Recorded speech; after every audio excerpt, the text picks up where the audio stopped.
Ça qu'a privé demain, papa, ça qu'a privé demain, papa, ça qu'a privé demain, papa, ça qu'a privé demain.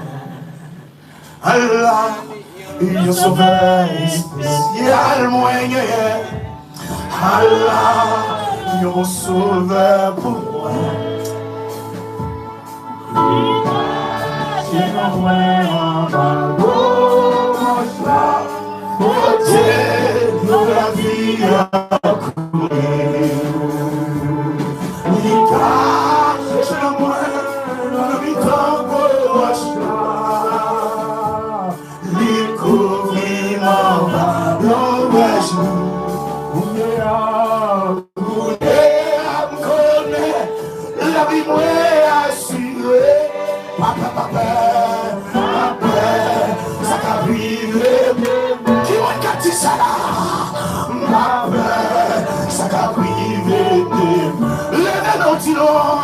Allah, il est sauveur spécial moyen.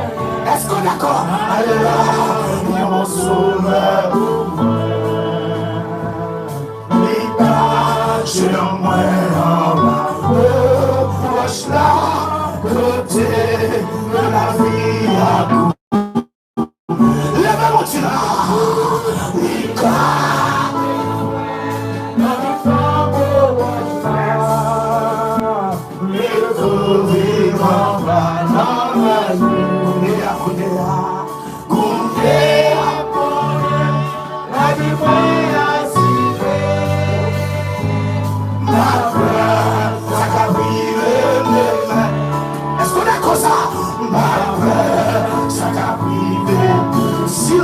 Caché,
le sang de Christ, ma vie est protégée, ma vie parce que je suis couvert par le sang.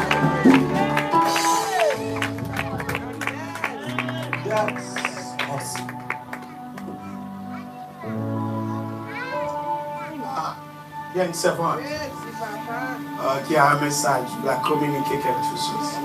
Et quand le Saint-Esprit se manifeste, il donne de paroles, de messages, il donne de provisions. Bonjour frères et sœurs. Alors, pendant qu'on était dans la louange, le Seigneur m'a montré une vision. Et c'est vrai que quand le frère a dit qu'il a eu une vision, qu'il a vu le feu réparateur, j'ai dit Seigneur, confirme ta vision. Comment je vais le dire? Et je vois la sœur Lucie qui me dit vas-y, vas-y. Alors j'ai compris qu'il fallait que j'aille. Donc c'est pour ça que je suis devant vous. Donc le Seigneur m'a montré, il y a une femme qui est stérile, qui a du mal à enfanter. Et ce soir, je la guéris. Ce soir, Dieu a mis le feu réparateur. Ce soir, Dieu a mis sa puissance. Et très peu de temps, elle aura cette bonne nouvelle qu'elle viendra annoncer à l'Assemblée. Soyez tous bénis. Applaudissons le Saint-Esprit. Le Saint-Esprit part.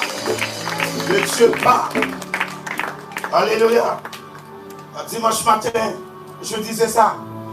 Alléluia, pendant que je prêchais. Et puis je voyais dans la préparation ce que Dieu m'avait montré à 3 heures du matin.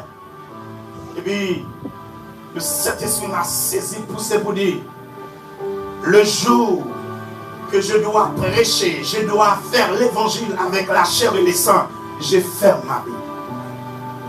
Le jour que c'est ce que j'ai appris à l'école théologie.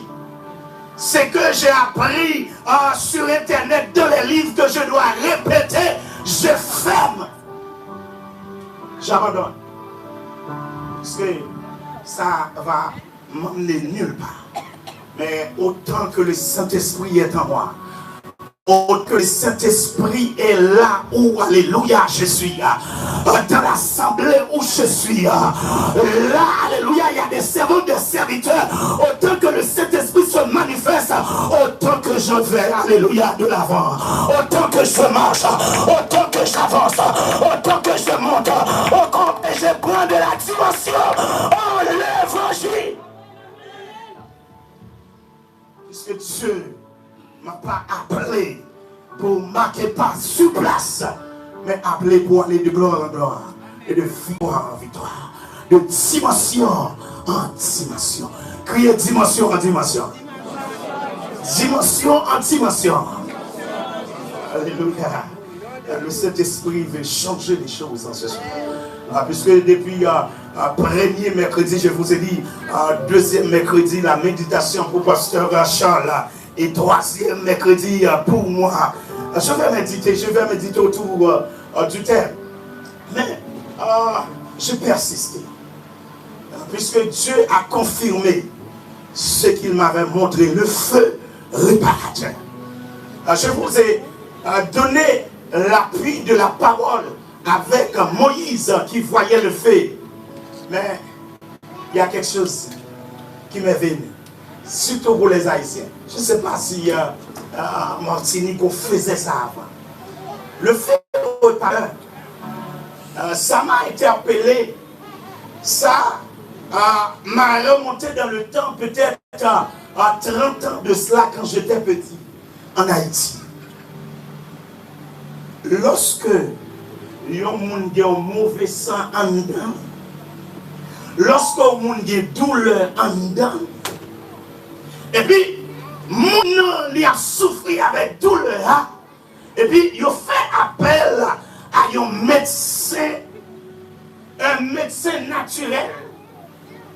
Quand une personne a des douleurs et des fois des cailloux de sang, on fait appel à un médecin naturel.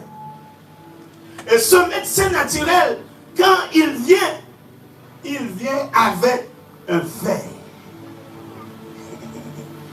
Et des fois, il vient avec des cuits, des petits cuits. Qui est-ce qui est haïtien là? Amen. Et quand il vient avec des verres et des petits cuits, pour aller chercher la maladie qui est à l'intérieur, et puis il fait allonger la personne. Et quand il fait allonger la personne, et puis il prend son verre. Il y a de l'eau dans ce verre-là.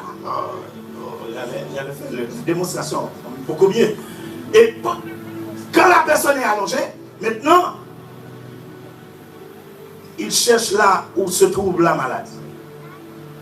Il y a une Martiniquaise, il y a une sœur Martiniquaise qui me regarde, qui secoue la tête. On faisait ça aussi. Hein? Tu te rappelles? Ah, ta maman t'a raconté. Mais moi, j'avais vu cela avec mes propres yeux. Et puis, quand on trouve le médecin naturel, il trouve la maladie, et puis il prend une lame de gilet, il est scellé, taillé, très petit, et puis il prend une mèche, et il prend allumette. Il prend, c'est la roche, clairin. Et dans la mèche, il y a l'huile, il y a clairin, il y a rhum, tout ça. Et puis, il met le feu. Et après avoir mis le feu, et puis à l'intérieur du verre, on voit le feu qui se propage là, la flamme. Ce feu-là est là pour brûler cette personne qui est allongée. Hein? Ce feu-là, est-ce qu'il est là pour brûler cette personne qui est allongée? Ce feu-là, c'est un feu réparateur. Ce feu-là est là pour faire sortir les maladies. Ce feu-là est là pour, alléluia, faire sortir les cailloux de sang. Et c'est ce que Dieu nous a montré en ce soir. Le feu réparateur. Le feu qui ne brûle pas, mais qui répare. Le feu qui ne consume pas, qui restaure, qui est fait.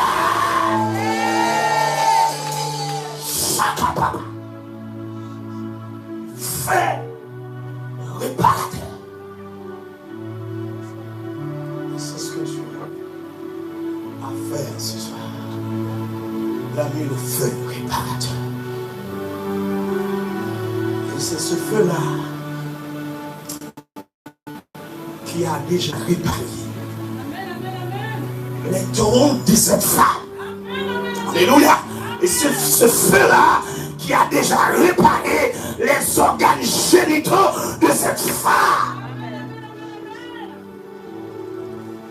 Ce feu-là a changé la stérilité en fertilité.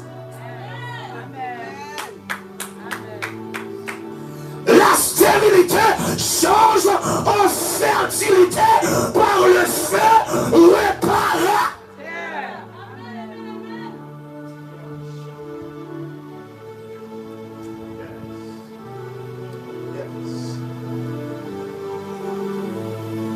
Et Dieu ne fait rien au hasard. Et c'est ce que le thème nous dit. Et un homme qui craint l'Éternel, qui marche dans sa voie. Et il va donner récompense à cet homme. La première récompense, c'est que sa femme est comme une vigne féconde. Alléluia. Une vigne féconde.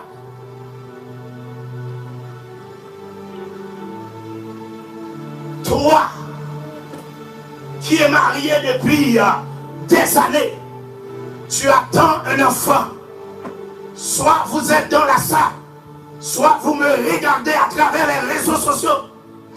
Oh, je déclare que cette prophétie, je déclare que cette parole inspirée, alléluia, se manifeste dans ta vie, dans la vie de ton mari, ton mari, alléluia, qui était angoissé, oh alléluia, par la stérilité, que la joie rentre dans ton foyer. Alléluia, que la joie rentre dans ton foyer, que la joie rentre dans ta famille. Je prophétise et je fais appel à tout esprit de joie, à tout esprit de fécondité, au nom de Jésus, qu'elle rentre dans ta famille.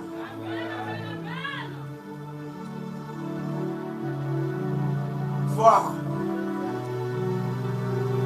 On est artiste. Le frère et soeur, une vie, une féconde. Chaque homme marié, chaque femme mariée attend un enfant un jour. Soit aujourd'hui, soit demain, soit le lendemain. Mais certainement, dans 99,19%, les mariés attendent toujours un enfant de leur foi. C'est menti, évangéliste. Yes. Et quand ça tarde à venir, ça engendre des fois de la tristesse. Ça engendre des fois des querelles. Oh, belle-mère commence à dire, oh, tant date ça, ou pas comme j'aime moi un petit garçon, un petit fille pour me c'est quoi? Sœur, belle beau-frère, qui a dit, oh, ou marié longtemps avant Jacques Gantin sous deux ou même ou pas sous une même. Vous imaginez?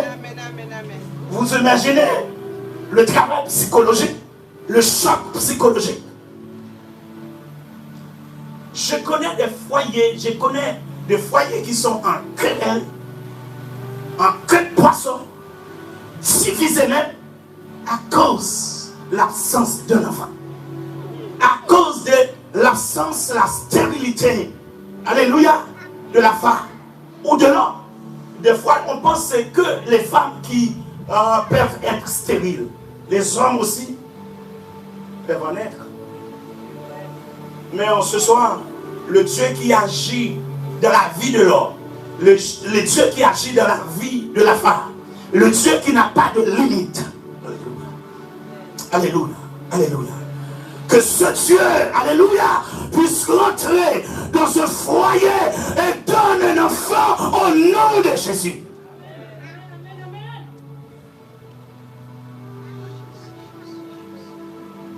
Vous qui êtes dans cette situation, touchez le ventre. Soit l'homme ou garçon, soit un garçon ou fille, soit l'homme ou la femme. Soit vous êtes dans la salle où vous me regardez sur YouTube. Touche le ventre. Touche le ventre. Là où se trouve le trompe. Là où se trouve l'ovaire. Oh, alléluia. Que tu fasses un travail extraordinaire. Que tu fasses un travail extraordinaire. Il ne fait